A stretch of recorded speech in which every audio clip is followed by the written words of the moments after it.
ಸ್ನೇಹಿತರೆ ನಮಸ್ಕಾರ.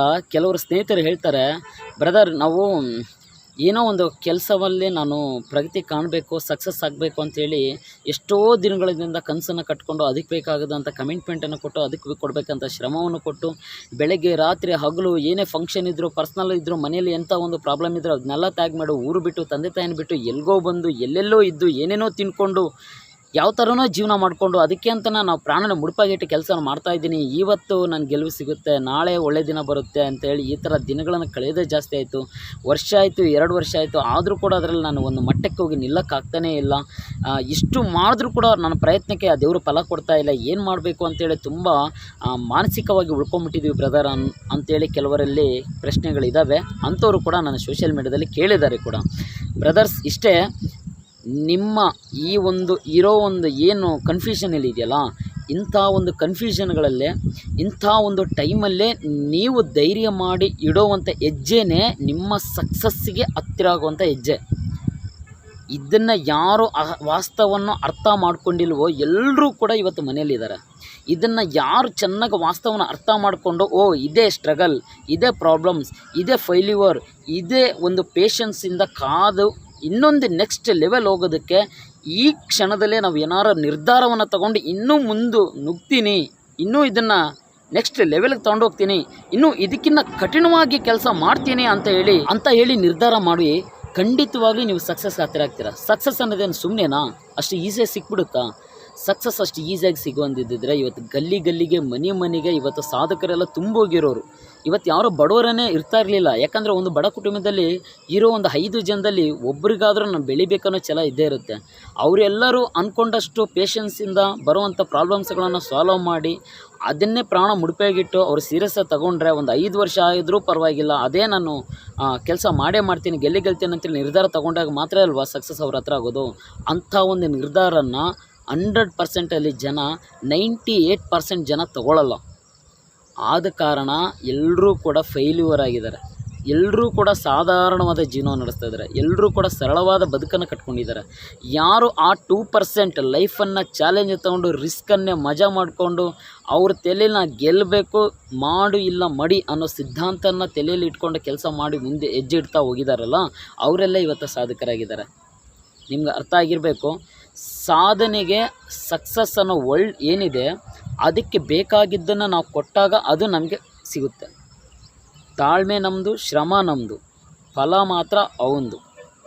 ಆದರೆ ಯಾಕೆ ಟೈಮ್ ಬೇಕು ಅಂತಂದರೆ, ಭೂಮಿ ಮೇಲೆ ಬದುಕ್ತಿರೋಂಥ ಪ್ರತಿಯೊಬ್ಬ ವ್ಯಕ್ತಿಗೂ ಕೂಡ ಲಾಭದಾಯಕ ಬೇಕು, ಪ್ರತಿಯೊಬ್ಬರಿಗೂ ಕೂಡ ಒಳ್ಳೆಯ ದಿನಗಳೇ ಬೇಕು, ಪ್ರತಿಯೊಬ್ಬರಿಗೂ ಕೂಡ ಎಲ್ಲ ಸವಲತ್ತುಗಳು ಬೇಕು. ಎಂಥ ಒಂದು ಕಾಂಪಿಟೇಟ್ ಇರುವಂಥ ಜಗತ್ತದಲ್ಲಿ ಅವ್ರನ್ನ ಎಲ್ಲ ಕಾಂಪಿಟೇಟಿವ್ಗಿಂತ ಮೀರಿ ನಮಗೂ ಕೂಡ ಟೈಮ್ ಕೊಟ್ಟಾಗ, ಅವ್ರಿಗಿಂತ ಹೆಚ್ಚಾಗಿ ಕೆಲಸವನ್ನು ಮಾಡಿದಾಗ, ಅವ್ರಿಗಿಂತ ಹೆಚ್ಚಾಗಿ ನಾವು ಮೆಂಟಲಿ ಅಥವಾ ಫಿಸಿಕಲಿನ ಸ್ಟ್ರಾಂಗಾಗಿ ಇಟ್ಕೊಂಡು ಬುದ್ಧಿವಂತಿಕೆಯಿಂದ ನಾವು ಕೆಲಸವನ್ನು ಪ್ರಾರಂಭ ಆಗಿ ನಡೆಸ್ತಾ ಇದ್ದಾಗ ಮಾತ್ರ ನಮಗೆ ಆ ಸಾಧನೆ ಅನ್ನೋದು ಅದರ ಹತ್ತಿರಕ್ಕೆ ಹೋಗ್ತೀವಿ. ಒಂದು ನೆನ್ಪಿಟ್ಕೊಳ್ಳಿ ಬ್ರದರ್, ಫಸ್ಟ್ ಸ್ಟೆಪ್ ತುಂಬ ಸ್ಟ್ರಗಲ್ ಇರುತ್ತೆ, ತುಂಬ ಸ್ಟ್ರಾಂಗಾಗಿರುತ್ತೆ, ತುಂಬ ಪ್ರಾಬ್ಲಮ್ ಇರುತ್ತೆ. ಸೊ ಆ ಫಸ್ಟ್ ಸ್ಟೆಪ್ಪನ್ನು ನಾವು ಹತ್ಕೊಂಡು ಹೋದ ನಂತರ ಸೆಕೆಂಡ್ ಸ್ಟೆಪ್, ಥರ್ಡ್ ಸ್ಟೆಪ್ ಏನಿದೆಯಲ್ಲ ಅದು ಆಚೆ ಆಗೋಗಿ ಇರ್ಬೋದು. ಆ ನಂತರ ಏನು ಸ್ಟೆಪ್ ಇದೆಯಲ್ಲ, ಈಗ 5 ವರ್ಷಕ್ಕೆ ಒಂದು ಸ್ಟೆಪ್ಪನ್ನು ಹತ್ತಿದ್ದೀರಲ್ವ, ಕೇವಲ ತಿಂಗಳು ನೆಕ್ಸ್ಟ್ ಸ್ಟೆಪ್ಪನ್ನು ಹತ್ತಾ ಹೋಗ್ತೀರ. ಅಷ್ಟು ಸ್ಪೀಡಾಗಿ ಹೋಗುತ್ತೆ ಮುಂದೆ ಕೆಲಸ. ಓಕೆನಾ? ಅದನ್ನು ಕೆಲವರು ಗೊತ್ತಿಲ್ಲದೆ ಸ್ವಲ್ಪ ದಿನ ಕೆಲಸವನ್ನು ಪ್ರಾರಂಭ ಮಾಡ್ತಾರೆ, ತುಂಬ ವರ್ಷದಿಂದ ನಾನು ಗೆಲ್ಲಬೇಕು ಅಂತೇಳಿ.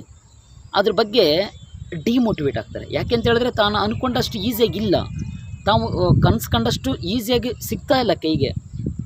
ಎಲ್ಲ ಕಾಂಪಿಟೇಟಿವ್, ಎಲ್ಲ ಪ್ರಾಬ್ಲಮ್, ಇವನ್ನೆಲ್ಲ ದಾಟ್ಕೊಂಡು ಹೋಗ್ಬೇಕಾ ಅಯ್ಯೋ ಅಂತ ಅಂದ್ಕೊಂಡು ಇಂದು ಕುಳಿಯೋರ ಸಂಖ್ಯೆ ಜಾಸ್ತಿ ಆಗಿದೆ ಸ್ನೇಹಿತರೆ. ಹಾಗಾಗಿ ನೀವು ಏನಾದರೂ ಅಂಥ ಒಂದು ಪರಿಸ್ಥಿತಿಯಲ್ಲಿ ಇದ್ದೀರಾ, ಅಂಥ ಒಂದು ಸಿಚುವೇಶನ್ನ ನಾವು ಹ್ಯಾಂಡ್ಲ್ ಮಾಡ್ತಾ ಇದ್ದೀವಿ ಅಂತಂದರೆ ದಯವಿಟ್ಟು ನೀವು ಹಿಂದಕ್ಕೆ ಹೆಜ್ಜೆ ಹಾಕಬೇಡಿ. ಅಂತ ಹೇಳಿದ್ರೆ ನಿಮ್ಮನ್ನು ಅಥವಾ ನೀವು ಕಂಡ ಕನಸನ್ನು ಕೊಲೆಗೆ ನೀವೇ ಕಾರಣ ಆಗ್ತೀರಾ. ದಯವಿಟ್ಟು ಇಷ್ಟೇ ದಿನ ನೀವು ಸ್ಟ್ರಗಲ್ ತಗೊಂಡು ಅಷ್ಟುವರೆಗೂ ಹೋಗಿದ್ದೀರಾ, ಇನ್ನೂ ಸ್ವಲ್ಪ ದಿನ ಟೈಮ್ ತಗೊಂಡು ಇನ್ನೂ ಅದಕ್ಕೆ ಕೊಡಬೇಕಾದ ಕಮಿಟ್ಮೆಂಟನ್ನು ಕೊಟ್ಟು ಮುಂದೆ ಹೆಜ್ಜೆ ಆಗ್ತಾ ಹೋಗಿ. ಅದರಲ್ಲಿ ತುತ್ತು ಅನ್ನ ಸಿಕ್ಕೇ ಸಿಗುತ್ತೆ.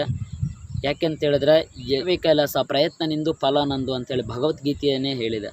ಹಾಗಾಗಿ ಸ್ನೇಹಿತರೆ, ನೀವು ಬೇಡದಿರೋಂಥ ವಿಚಾರಕ್ಕೆ ತಲೆ ಕೊಡೋದನ್ನು ಬಿಟ್ಬಿಡಿ, ಬೇಡದಿರೋ ಮಾತುಗಳನ್ನು ಬಿಟ್ಟು ಈಗ ಬರುವಂಥ ಸಿಚುವೇಶನ್ಗಳನ್ನು, ಈಗ ಬರೋ ಪ್ರಾಬ್ಲಮ್ಸ್ಗಳನ್ನು, ಈಗಿರುವಂಥ ಪರಿಸ್ಥಿತಿಗಳನ್ನು ಇನ್ನು ಮುಂದೆ ಜೀವನದಲ್ಲಿ ಯಾವತ್ತೂ ಬರಬಾರ್ದು ಅಂತ ಅಂದ್ಕೊಂಡ್ರೆ ಇವತ್ತಿನ ಈ ಒಂದು ಪರಿಸ್ಥಿತಿಗಳನ್ನು ದಾಟಿ ಹೋಗಲೇಬೇಕು. ಅನಿವಾರ್ಯತೆ, ಏನು ಮಾಡೋ ಹಾಗಿಲ್ಲ, ಫೈಟ್ ಮಾಡಲೇಬೇಕು ನಾವು.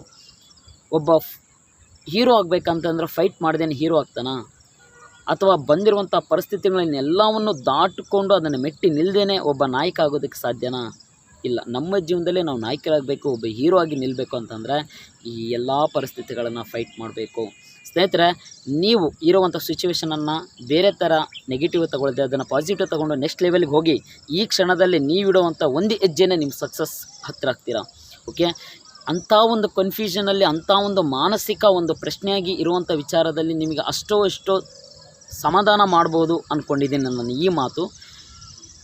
ಸೊ ಇಂಥ ಮಾತುಗಳು ನಿಮಗೆ ಕರೆಕ್ಟು ಅಂತ ಅನಿಸಿದರೆ, ಒಬ್ಬ ಬ್ರದರ್ ಆಗಿ ನಿಮಗೆ ಸಮಾಧಾನ ಕೊಟ್ಟಿದೆ ಅಂತ ಅನಿಸಿದರೆ ನನ್ನ ಮಾತುಗಳು, ದಯವಿಟ್ಟು ಈ ಚಾನಲನ್ನು ಸಬ್ಸ್ಕ್ರೈಬ್ ಮಾಡ್ಕೊಳ್ಳಿ. ಇನ್ನೂ ತುಂಬ ಮಾತಾಡೋದಿದೆ ಮುಂದಕ್ಕೆ, ಬೇರೆ ಟಾಪಿಕ್ ವಿಚಾರ ನಿಮ್ಮ ಮುಂದೆ ಬರ್ತಾ ಇರ್ತೀನಿ ಅಂತ ಹೇಳ್ತಾ ಇವತ್ತಿನ ವಿಡಿಯೋನ ಇಲ್ಲಿಗೆ ಎಂಡ್ ಮಾಡ್ತಿದ್ದೀನಿ. Thank you for watching video friends.